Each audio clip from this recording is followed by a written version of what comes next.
लेकिन कहीं ना कहीं जिन चीज़ों को मैंने खोया है या जिन चीज़ों से मैं टूटा हूँ वो सिर्फ मैं जानता हूँ। ऐसे ही जिन चीज़ों से आप टूटे हैं वो आप जानते हैं। टूटना इम्पॉर्टेंट नहीं है, इम्पॉर्टेंट है उस टूटने की वजह से जो हमारे मन में डिस्टर्बेंस क्रिएट होता है। एक इन्फिनिटी या तो कॉम्प्लेक्स कई बार क्रिएट होता है, या फ्रस्ट्रेशन, एंगर, एक लेटेंट एंगर, लेटेंट एक दबा हुआ, सोया हुआ ज्वालामुखी, एक अंदर ही अंदर सुप्त बिल्कुल। और जहाँ उसको सिमिलर वो वाइब्रेशन मिली, सिमिलर घटना मिली, जब भी मैं वाइब्रेशन कहता हूँ ना या सेंसेशन कहता हूँ, तो समझ लीजिए वो कहीं ना कहीं किसी घटना से या स्थिति से मैं उससे रिलेट करने की कोशिश कर रहा हूँ। क्योंकि कोई भी तरीके की सिचुएशन होती है वो हमारे अंदर एक तरीके की अनोखी पैटर्न, एक सेंसेशन क्रिएट करती है। जब आप मेडिटेशन करते हैं या आगे करेंगे तो आप उस चीज़ को अनुभव करेंगे, एक्सपीरियंस करेंगे कि किसी भी तरीके की पर्टिकुलर सिचुएशन है जो कि इन्फ्लुएंस कर रही है आपके थॉट प्रोसेस को, तो एक तरीके की सेम सेंसेशन आपके मन में क्रिएट होती है। और उसी वाइब्रेशन सेंसेशन की वजह से आपका जो सोया हुआ वो अंदर का लेटेंट एंगर है, फ्रस्ट्रेशन है या ईगो है या फियर है, ये जो फियर, एंगर, ईगो, फ्रस्ट्रेशन, ये बहुत ज़्यादा ये ना पता नहीं चलता कि कब आए। ये एक तरीके के ना जैसे मैं ये मान के चलता हूँ, ये अजगर की तरह होते हैं। बहुत धीरे धीरे धीरे धीरे धीरे धीरे धीरे धीरे धीरे धीरे धीरे आपको लपेटते चले जाते हैं और आपके सर के ऊपर अपना फन फैला लेते हैं। और जब तक आप ये समझ पाएँ कि इस पर्टिकुलर विकार ने मुझे घेर लिया है, इस कमी ने मुझे घेर लिया है, चाहे वो किसी भी तरीके की कमी हो, किसी भी तरीके की एक विकार हो, तब तक बहुत देर हो चुकी होती है। तब तक आप उसके गिरफ्त में आ चुके होते हैं और आप प्रतिक्रिया कर देते हैं, रिएक्ट कर देते हैं उसके इन्फ्लुएंस में आकर। मेडिटेशन क्या करते हैं कि मेडिटेशन आपको इतना सतर्क कर देती है कि जैसे ही वो ईगो, वो फ्रस्ट्रेशन, वो एंगर, वो फियर या XYZ कोई भी नाम दे दो, किसी भी तरीके का वो विकार आपको जैसे ही छूता है, जैसे ही चढ़ना स्टार्ट करता है, आप एकदम सतर्क हो जाते हैं कि मेरे पैर के अंगूठे पे अब वो धीरे से आ गया है उसका फन। अब वो मेरे पैर पे धीरे धीरे चढ़ेगा और चढ़ेगा। जहाँ आप इसको सिर्फ जानते हैं कि अब वो मेरे पैर से टच हो गया है। पैर में एक हाइपोथेटिकल सिचुएशन की बात कर रहा हूँ, कोई पैर से कोई सांप बिच्छू नहीं है।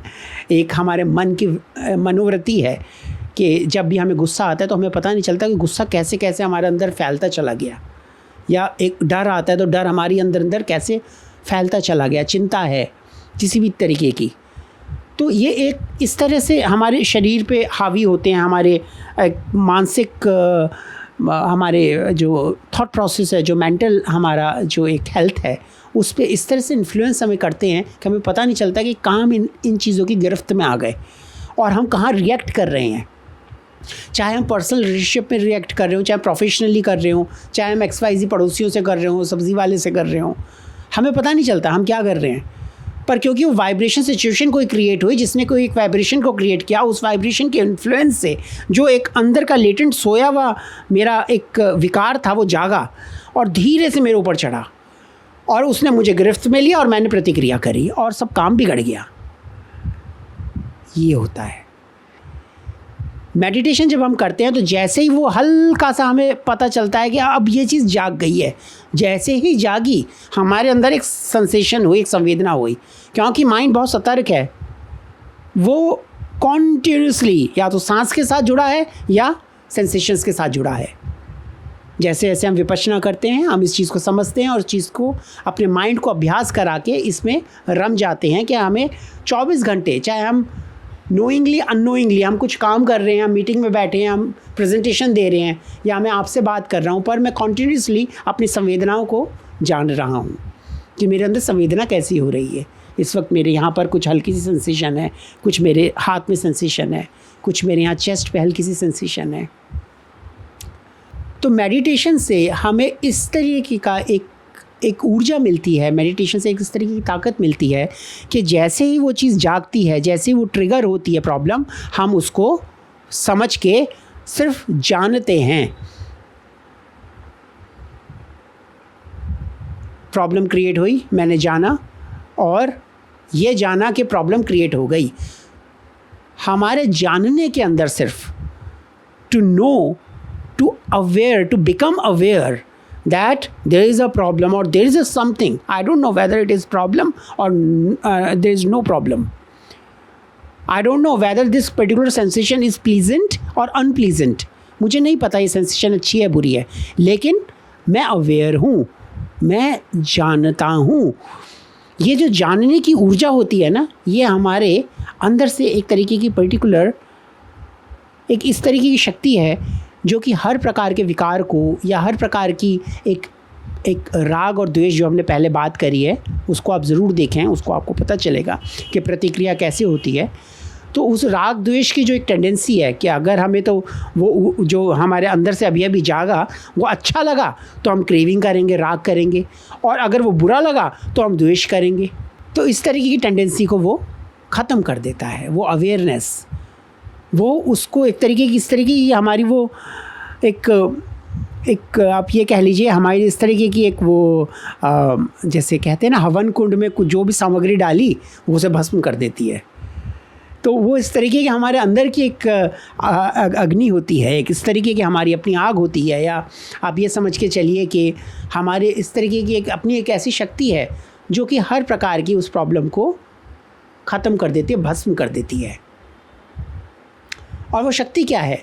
सिर्फ जानना और समता में बने रहना। मैंने जाना कि मेरे अंदर कुछ ऐसा क्रिएट हो रहा है या चल रहा है, बस जाना, ना उसे अच्छा माना ना उसे बुरा माना, और समता से बना रहा, मतलब समान भाव से शांति से उसे जानता रहा, और आगे आगे आगे आगे अपने शरीर को देखता रहा कि मेरे शरीर के अंदर क्या प्रपंच चल रहे हैं, मेरे शरीर के अंदर इस वक्त क्या उथल पुथल चल रही है, क्या चल रहा है। बस कोई विजुलाइजेशन नहीं कर रहा कि भाई मैं विजुलाइजेशन कर रहा हूँ कि हवन कुंड है मेरे अंदर जिसमें कि कुछ चला और मैंने वो हवन कुंड में डाल दिया और भम करके भस्म हो गया। No no, nothing like that.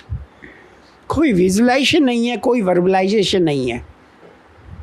Visualisation this is a technique, एक ये भी एक मेथड है जिसको लोग प्रैक्टिस करते हैं एंड हम विजुलाइज करते हैं, and then law of attraction works. But very importantly, we need to understand law of attraction works when we are neutral. We are not craving, we are not averting anything. हम ना तो राग कर रहे हैं ना द्वेष कर रहे हैं, हम समता में बने हुए हैं। उस कंडीशन के अंदर लॉ ऑफ अट्रैक्शन सबसे तेज़ी से और सबसे स्ट्रांगली वर्क करता है। We need to understand this thing. Anyway, so जैसे जैसे मैं भी अपनी लाइफ में आगे बढ़ता रहा और मैंने देखा कि इस तरह से मेरी भी सिचुएशंस क्रिएट हो रही हैं लाइफ में, तो एक समय ऐसा आया जब मैं बिल्कुल ऐसा हो गया था कि one point of time I really thought to, लेकिन मैं टूट गया था एक्चुअली अंदर से। सबसे बड़ी चैलेंजेस ये थे कि किसी पे आप विश्वास नहीं कर पाते उस समय। मैं भी किसी पे नहीं करता आता था, और जब आप विश्वास नहीं कर पाते तो आप हर एक से कटे कटे रहते हैं, हर एक से दूर दूर रहते हैं, आप अकेले रहते हैं, आप आइसोलेशन में रहते हैं। आइसोलेशन में रहना बहुत अच्छा है, अकेले रहना बहुत अच्छा है वो तब जब आप अपने आप का निरीक्षण कर रहे हो, मतलब अपने आप को एग्जामिन कर रहे हो कि कहाँ आपके अंदर क्या अच्छा है क्या बुरा है, और आप इम्प्रूव कर रहे हैं अपनी लाइफ क्वालिटी को। तो अकेले रहना अच्छा है, इसे कहते हैं आत्मचिंतन। लेकिन अकेले रहना तब बुरा है जब आप अकेले पड़े हैं और चिंता कर रहे हैं, घुट रहे हैं, और पुराने पास्ट की जो प्रॉब्लम्स हैं उन्हें रिकॉल कर रहे हैं और गुस्सा कर रहे हैं, डिप्रेशन में जा रहे हैं कि हाय मैं उस समय ऐसा कर देता तो ऐसा ना होता, या उस समय ऐसा ना करता तो ऐसा हो चुका होता। ऐसे ही, या आप फ्यूचर का सोच रहे हैं कि हाय राम ऐसा ना हो जाए, अरे यार ऐसा ना हो जाए, ऐसा हो गया तो क्या होगा, ऐसा हो गया तो क्या होगा। होता हुआ था कुछ नहीं है, लेकिन हमारे माइंड या तो पास्ट में या फ्यूचर में हमें घुमाता रहता है, कॉन्टिन्यूसली घुमाता रहता है, परेशान होते रहते हैं, अपने आप को परेशान करते रहते हैं। और वही सिचुएशन मेरी लाइफ में भी थी। ऐसा नहीं है कि विपश्यना में मैं सीधा गया और मुझे बस एकदम से पता चल गया कि अच्छा this is the technique and I thought कि no this is the destination ना। मैं विपश्यना में जाने से पहले there is a I don't know कि कितनी सारी टेक्निक्स में मैं गया हूँगा